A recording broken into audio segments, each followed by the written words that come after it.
in the shadowy corners of history, where the world fell silent before the hiss of the final train, where souls trembled beneath the echo of heavy boots, a story unlike any other was born. The story of a man who was never given a choice, yet he chose. Viktor Frankl was no hero wielding a sword, nor a rebel with fiery speeches. He was a man who walked barefoot into the unknown, hope his only companion, the walls of the camp crashing against his body. Yet his mind remained free, soaring. Have you ever felt crushed by life for no clear reason? Woken up to a morning where questions flood in, without answers? Frankl had been there, in the heart of nothingness, where death was routine and survival the exception. But he refused to be just another number marched into oblivion. He chose to search for meaning. In a world where hope had vanished, Frankl dared to believe that a person is not measured by what they possess, but by what they can still offer life, even when broken. And from that ruin, he began to build an inner fortress that no catastrophe could bring down. Stay with me. Because this is not a story of survival, but a story of rebirth. From beneath the rubble. And perhaps, like Frankl, you too ask, ache and seek, and in his story, you might find a compass for your heart, a path of growth and triumph that doesn't begin at the top, but from the very bottom. What comes next will reveal the moment Frankl chose not to be a prisoner, even behind the barbed wire. It wasn't the iron bars around Viktor Frankl's body that formed his true prison. It was the whispers that crept into the soul. It's all over. You are nothing. There's no point in dreaming. That voice, that was the real enemy, the inner fear that binds a person more tightly than any chain ever could. One night, after hours of brutal labor, Frankl sat on the edge of his decaying wooden bunk, staring into the void. His body bleeding, lungs choking from the cold, his soul exhausted. But suddenly, a thought struck his mind like lightning through a pitch-black sky. I can't control what happens around me, but I still hold my final freedom, the power to choose how I respond. And in that moment, the equation changed. Can you imagine how terrifying it is to be without food, without hope, without family, and yet still say, I am responsible for my soul? Can you, in your failure, in your loneliness, in the silence of your room, say the same? Frankl had no luxury of support, no motivational books, no applause, but he possessed one thing: the will not to be a victim, despite everything. And here begins his philosophy. True success isn't measured by the number of victories, but by the number of times you refuse to be a slave to your circumstances. Stay near. Because what's coming next reveals how, in the heart of death, Frankl crafted a message to the world. A message that refuses to die. And maybe, just maybe, it's the message you need most, right now. At one point, Frankl was dragging his weary body through the lines, snow gnawing at his bare feet. He saw men fall and never rise again, faces where life had melted away, eyes in which questions had long since died. But he kept asking, as if the question itself was the last bridge to survival. Why don't I just die now? What keeps me going through all this? The answer didn't come quickly. It wasn't simple. But then he realized something extraordinary. That whoever finds meaning in their heart can endure any how. Thus was born the philosophy of positive suffering, that pain is not your enemy, but your gateway. That when you fall, it's not the depth of the pit that matters, but how you see it. Is it a grave? Or the beginning of a new birth from the womb of darkness? Have you ever had a day when it felt like everything was against you? You try, you get hurt, you're let down, and no one sees you? Remember, Viktor Frankl lived through all of that, and worse. But he wasn't waiting to be rescued. Instead, he asked, "What message can I create out of my pain?" And so he began to imagine himself, lecturing after the war, teaching people that meaning is life's deepest drive. Amid hunger, cold, and humiliation, he was building a dream invisible to the eye, but powerful enough to save souls. Don't go far, because in the next paragraph, you'll discover how this dream In a world where a man is measured by the number of breaths he has left, Frankl had no luxury to dream of wings. And yet within his heart, he held a recurring vision, the same image pulsing through him despite the beatings, the hunger, the humiliation.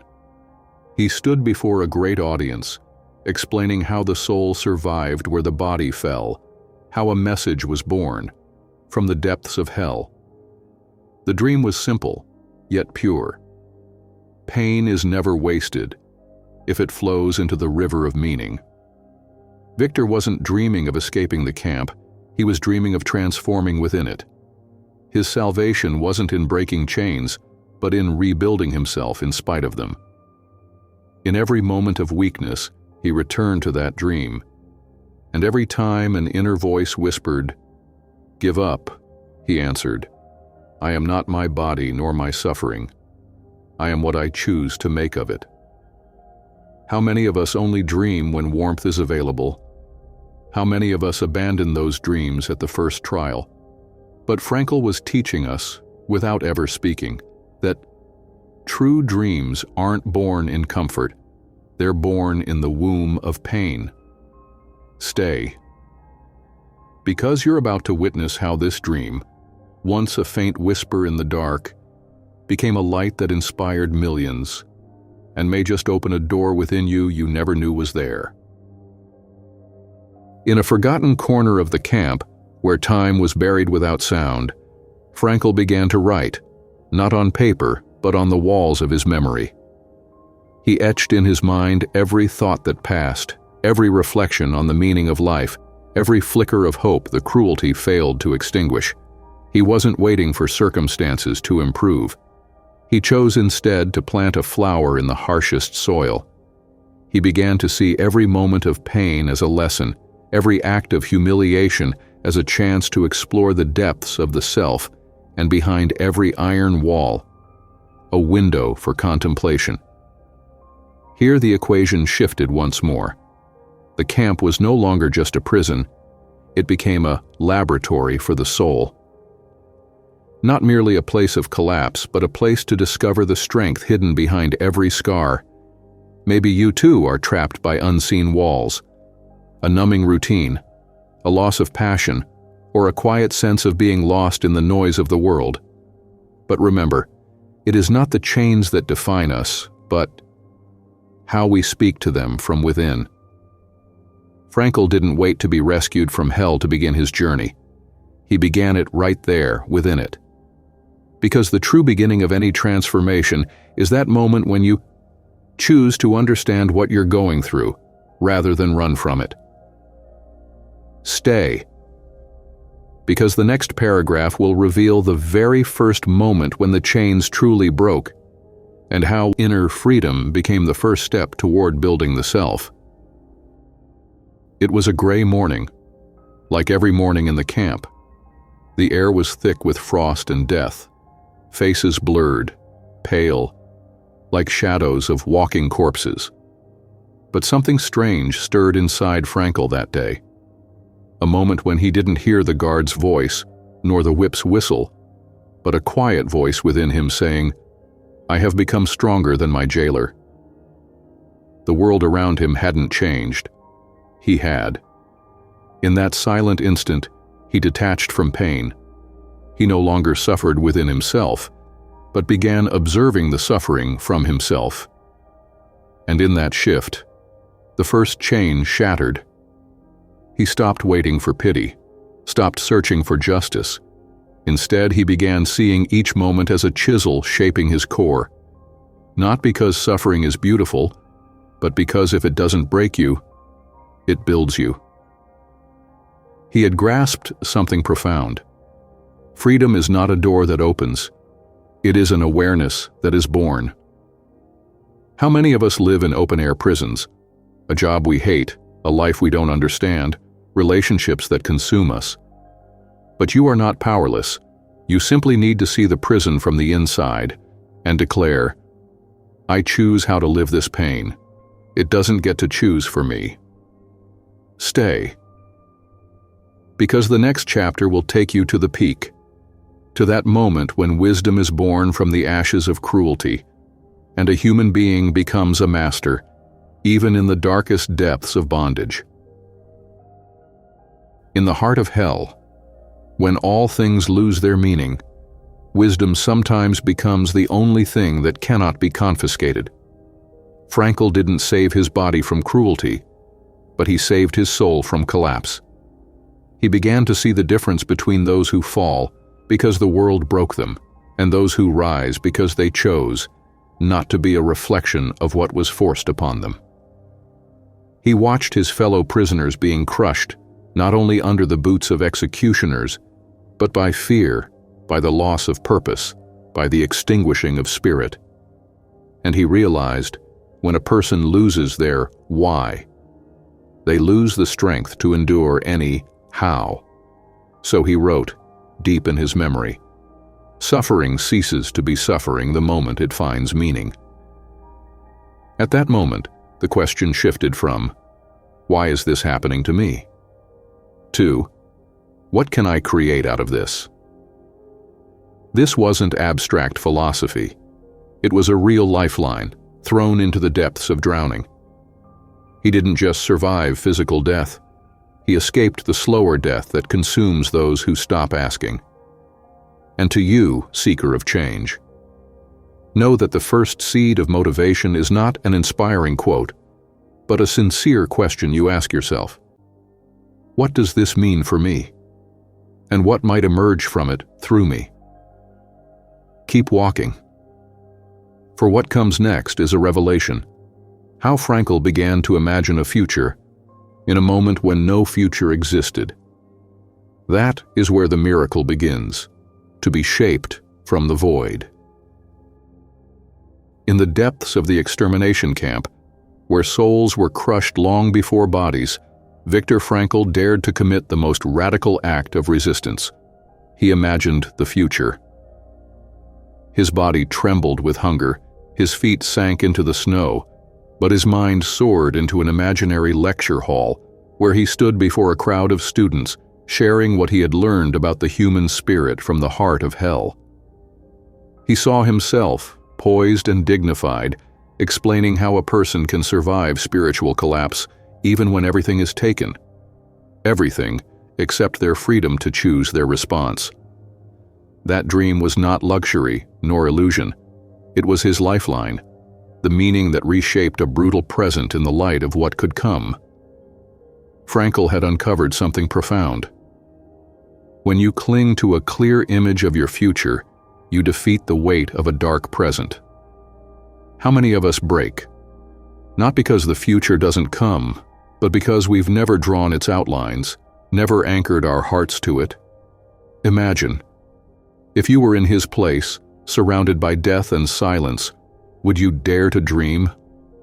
Would you dare to build yourself from the wreckage of life? This is not a story of optimism. It is a story of maturation through suffering. Stay with us, because the next passage will reveal how Frankl left the camp, not as a victim, but as a guide to the world, carrying a message greater than the pain itself. When the gates of hell finally opened, Viktor Frankl did not rush out like the other survivors. He didn't run. He didn't scream. He didn't collapse to the ground in tears. He stood, like a tree that had endured the storm, and realized that the man walking out was no longer the one who had walked in years ago. He had changed. No longer just the doctor who searched for answers in books, but the man who found wisdom in the silence of suffering. He returned to a world uncertain of how many loved ones he had lost, to a city transformed, to a life that no longer recognized him. And yet, he was not empty. He was full of a message, of a quiet conviction, that even in the worst of conditions, a person does not lose themselves as long as they search for meaning. He returned to writing, to lecture halls, to people, but he did not speak only of hunger or cruelty. He spoke of something deeper: how the soul can survive, can flourish, when it finds its purpose. Think about it. How many of us come out of our trials broken? How many times have we faced pain without finding even a flicker of light on the other side? Frankl wasn't a superhero. He was human. But he chose to make his tragedy a message of healing to the world. Continue the journey. The next and final passage may be the ending, but it just might awaken a new beginning within you. When Frankl became a professor, his lectures weren't just words spoken aloud. They were illuminations rising from the depths of a soul that had walked through the fire and returned with light.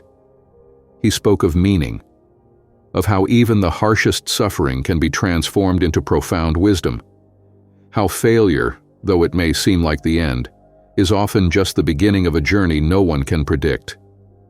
He once said, "When we have nothing to live for, we die. But when we find a purpose, nothing can stop us." Those words became light, finding their way through the darkness of the camps. He had learned, life doesn't always give you what you want, but it always gives you a chance to grow from what you've been given. Nothing is wasted in life. Every moment, every wound can become a source of immense power if we know how to use it. This isn't just Frankl's story. It's yours. It's the story of anyone who's ever lost hope, who thought failure was the end. But life doesn't measure success by what you get right the first time. It measures it by what you do after you fall, by how you rise, by how you rebuild. Right now, in this very moment, you have the power to turn your pain into your strength. Success doesn't belong to those who start. It belongs to those who refuse to stop. If this story moved you, share the video. Let others know that failure is only a beginning, and success begins the moment we face ourselves with courage. Tell us in the comments how this story inspired you, and maybe together we can become a true spark of change.